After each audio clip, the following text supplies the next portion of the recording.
Hey folks, today we're diving into the ever-controversial 6.5 Creedmoor, and more specifically, why it just doesn't live up to the hype. Now, I know some of y'all swear by it, but believe it or not, there's a crowd out there that flat out can't stand this cartridge. If that's you, don't worry, I'm not here to judge. With all the praise it gets, you'd think this thing was some kind of ballistic miracle. But those of us who actually shoot know better. It still takes skill behind the trigger, and no, it's not the best at everything. So today, we're pushing back against the noise and laying out the reasons why the 6.5 Creedmoor kind of falls short. The 6.5 Grendel, a whitetail hunter's best friend. Think the Creedmoor's got light recoil? Wait till you shoot the 6.5 Grendel. This little round is a sleeper hit for deer season, especially in the real-world distances most hunters shoot at. While it doesn't have the long-range legs of the Creedmoor, it'll do everything you need it to inside 300 yards, and it does it with way less recoil. We're talking close to 40% less shoulder abuse. That means faster follow-ups, better shot placement, and less flinching. Plus, the Grendel's got solid ballistics and flies flat enough to be practical. Best part? You can run it in an AR-15. That's a huge win for versatility. The 260 Remington, old school, still rules. The Creedmoor might be the trendy pick, but seasoned shooters know the 260 Rem has been getting it done for years. Factory loads might be underwhelming, sure, but hand loaders and custom rifle guys can unlock its full potential. It's got a little more powder room, which means higher velocity when loaded right. Pair it with a fast twist barrel, and you can sling high BC bullets just like the Creedmoor, only faster. And if you're into precision or long-range competitions, this round won't let you down. Plus, it's got history on its side. You could even go full vintage and step back into the 6.5 Swedish Mauser. That old warhorse still outclasses Creedmoor in some ways, especially in energy and tradition. Coming up next, the 264 Winchester Magnum, factory-loaded and hard-hitting. Let's say you don't reload, and you don't want to drop cash on a custom gun. You still want a round that punches past the Creedmoor at long range.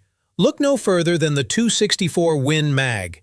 It comes straight out of the box with a serious speed advantage, up to 400 FPS, faster than Creedmoor. Yes, the recoil steps up, around 20% more, but if you can handle it, the payoff is huge. It hits like a .30-06, and for deer, it's devastating. Want to stretch your shots way out there? This round's got the horsepower to do it, and when elk season rolls around, it's got the juice to get the job done, even on those big tough bulls. Now, to be fair, the 6.5 Creedmoor does have its strengths. It flies flat, shoots smooth, and has a bullet profile that mimics the old 6.5 by 55 that's dropped countless moose in Scandinavia. Its mild recoil makes it easier to stay accurate, especially at distance, where shot placement is everything. So yeah, in the right hands it performs. But it's not a magic bullet, and it won't turn an average marksman into a long-range sniper overnight. In the end, hype doesn't make a cartridge great. Real-world performance does. Is the 6.5 Creedmoor really that bad? Look, just because the 6.5 Creedmoor doesn't dominate every single category doesn't automatically mean it's trash. Yeah, there's always another round that might edge it out in one area, maybe flatter trajectory, more punch, or longer reach. But every time there's a trade-off. You're either eating more recoil paying for boutique rifles or juggling a shelf full of specialized ammo. Now for some shooters, that's part of the fun. Maybe you've got different rifles for different jobs. And you figured out how to sell that idea to your spouse, right? I need this one. It's for elk only. If that's your game, more power to you. But not everyone wants to deal with a safe full of rifles and reloading benches. If you're looking for one rifle to do most things well without the headaches, something you can hunt with, shoot targets, or ring steel at 1,000 yards right out of the box, the Creedmoor makes a strong case. Sure, it's not the best at everything, but it's never the worst at anything either. And that sweet spot between performance, factory support, manageable recoil, and availability? That's where the Creedmoor shines. You can run factory loads and get solid results, or go full hand loader and squeeze out every bit of performance.